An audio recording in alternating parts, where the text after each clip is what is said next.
Ընդդիմությունը փորձում է բոլորին մեղադրանքներ առաջադրել,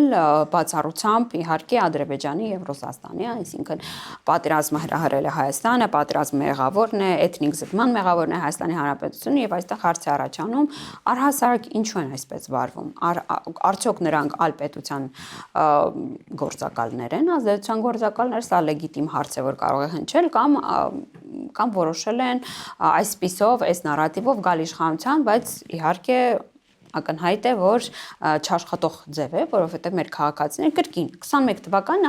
արձանագրել են, որ ռազմի դաշտում ստեղծված իրավիճակը չի կարող արտացոլել իրենց ընտրությունը, որովհետև քաղաքացիները ընտրել են իրենց ընտրելու իրավունքը, այսինքն մեծ ձայն տալով ընտրել են ժողովրդավար իշխանություններին։ Եվ սա շատ կարևոր է, որ մեր քաղաքացիները շատ լավ գնահատում են թե Ռուսաստանի Դաշնության ոչ